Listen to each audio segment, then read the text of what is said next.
ABC Listen. Podcasts, radio, news, music and more.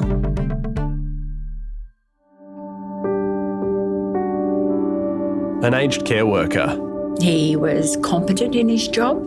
He was friendly. in one of the finest nursing homes around There was always someone around which made her feel safe. is suspected of the worst possible crime. A former nurse has been charged with murdering two elderly people at a Newcastle nursing home.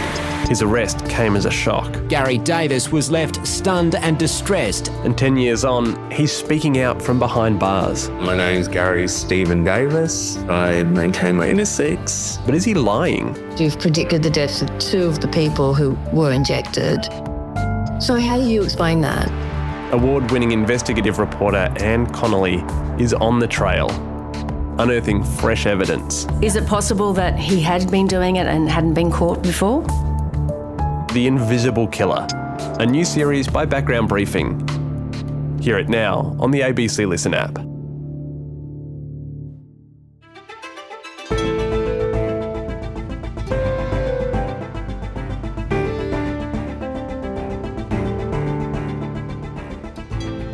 Donald Trump says Vladimir Putin would allow peacekeepers into Ukraine. But how would that work without US involvement? And would it be risky having soldiers from European nations on Russia's doorstep? Today, Russia expert Matthew Sussex from the Centre for European Studies at the ANU on the 3-year anniversary of the war and whether peace is really possible now. I'm Sam Hawley on Gadigal land in Sydney. This is ABC News Daily.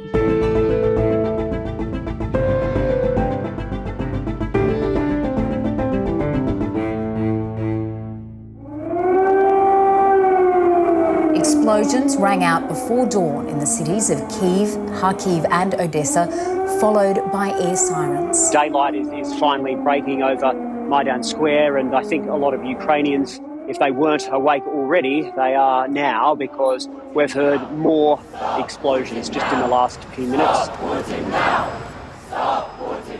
Matt, it's 3 years this week since Vladimir Putin really shocked the world and sent more than 100,000 troops across the border into Ukraine. It was an incredible moment, wasn't it? Absolutely, it was, Sam. And 3 years later, and 800 to 850,000 dead and injured Russians later, and goodness knows how many on the Ukrainian side, we find ourselves still in the biggest land war since World War II. Yeah, well, Ukrainian President Vladimir Zelensky, he's been marking the 3rd anniversary of this war, calling for allies to continue the support they have provided Ukraine, and he says he wants this war to end this year. We hope that we can finish this war this year, not in 3 years.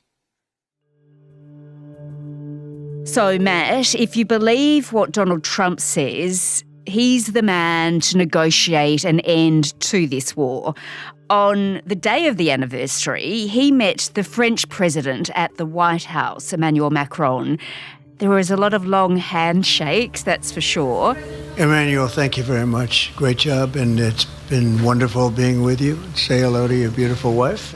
But some tense moments too, weren't there? Oh, that's absolutely right, yeah. Trump uttered again the falsehood that Europe has given aid to Ukraine as a loan and overstated the amount once again. Just so you understand, Europe is loaning the money to Ukraine. They get their money back. And Macron jumped in and corrected him in real time. No, in fact, to be frank, we paid 60% of the total default, and it was. Said, Europe has in fact paid 60% of the amount of aid that's been given to Ukraine, and that we continue to do that because Russia was the aggressor. All of those who paid for could be compensated, but not by Ukraine, by Russia, because they were the one to aggress.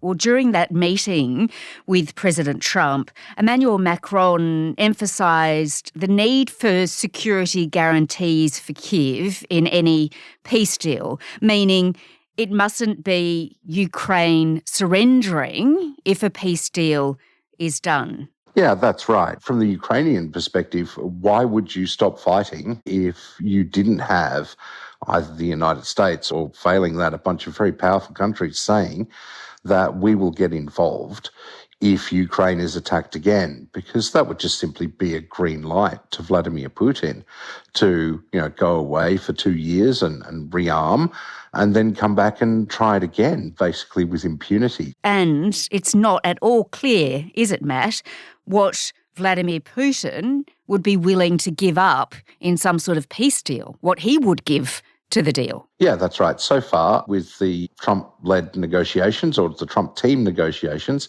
Russia has not been asked to give up anything at all. It's Ukraine that's been asked to surrender territory. There were even suggestions from Trump that Zelensky was a dictator, not a democratically elected leader. And the idea that Russia actually invaded Ukraine and started it is something that the Trump administration has really, really struggled to articulate. There was a vote in the United Nations in which the United States voted no to a UN General Assembly resolution that said Russia was to blame for the war. And in doing so, it found itself with new friends: North Korea, Belarus, Iran.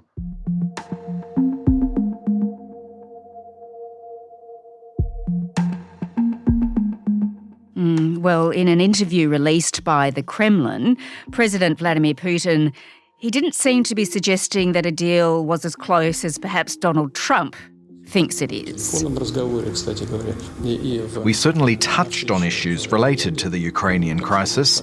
However, it was not discussed in essence. We only agreed that we would approach it. That's right. And Trump wants a deal quickly because he promised one quickly. He said he could end the conflict in 1 day. Then that became 100 days. But this is effectively Putin seeing how much he can get, turning up the pressure on the Trump administration, because every day that goes past without a deal is one that reflects badly on the US president. And I think Putin, in saying, well, we want a stable peace resolution, is essentially saying we want more territory and we want less influence by the United States and by Europe. Okay, well, Matt, let's turn to what would happen after a peace deal is reached, if it is reached. After this meeting with Macron, Donald Trump was asked about whether Vladimir Putin would accept European peacekeepers in Ukraine.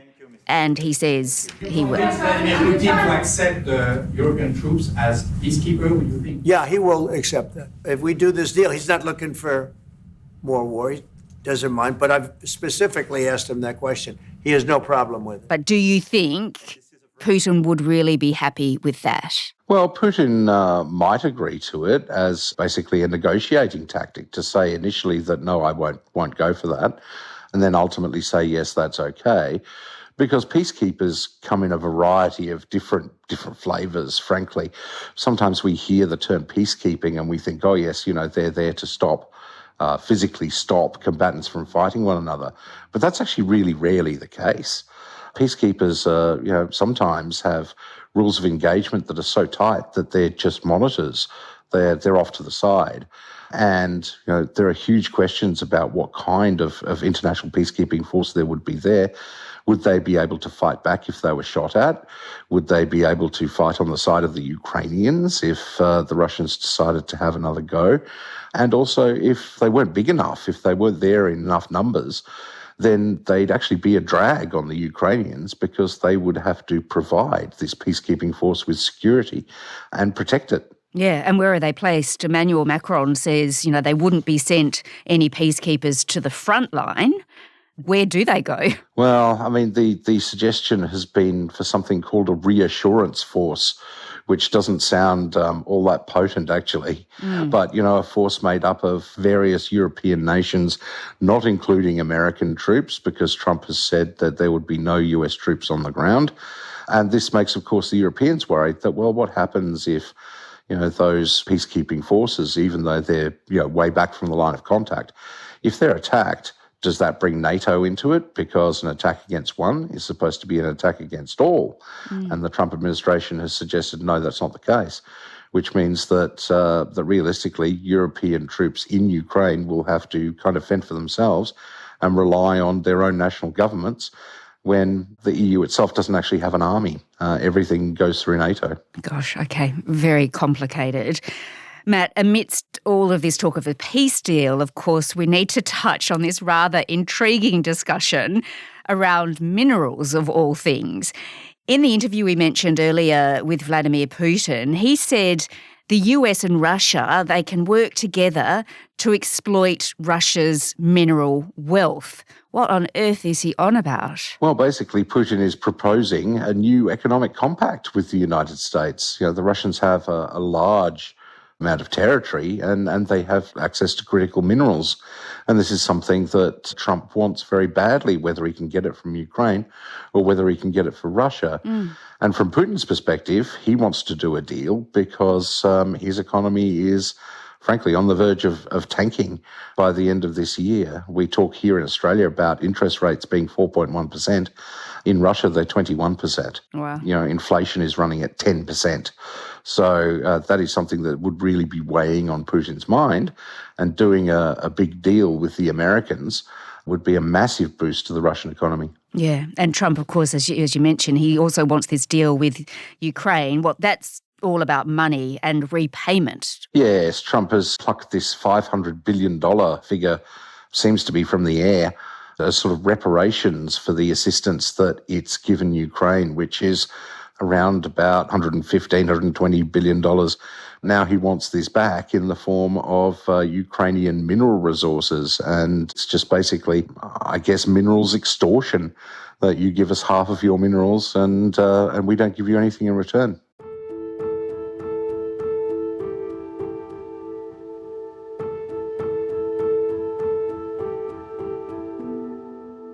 Well, Matt, 3 years into the war, can Europe, and for that matter, nations like Australia, trust Donald Trump and the US to help deter their enemies? Or should alliances with the United States now be taken with a grain of salt? Well, look, I probably would have said something different 3 weeks ago, but I think it's becoming increasingly the case that the US is regarded now as an unreliable security partner.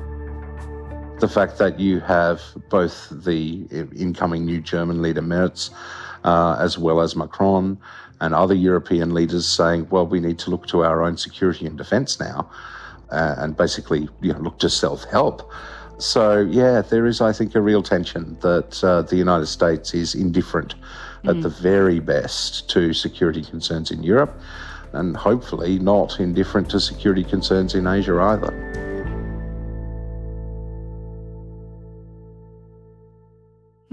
Well, if we can't trust the US, how can Europe and Ukraine trust that any peace deal that is done would be lasting, that Putin wouldn't just rearm and send in the troops again in a few years' time to try what he failed to do in the first instance, which is take all of Ukraine? Yeah, well, this is the big question, isn't it? You know, how far can you trust Vladimir Putin? And I was interested to see some of the comments from the Polish foreign minister just about 24 hours ago that said, if Europe decided to keep supplying Ukraine with weapons, then it's absolutely the case Ukraine could remain in the fight against Russia for the rest of the year and considerably beyond that as well.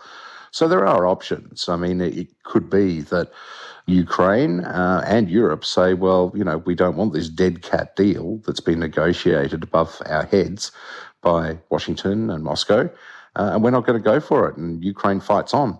The problem with that, of course, is that Trump will say that Europe and Ukraine don't want peace at all, they're warmongers, and might seek to draw down support for the NATO alliance and perhaps pull some US troops out. So what's your feeling on that? Do you think 3 years into this war, a peace deal where Ukraine doesn't just surrender, can actually be done?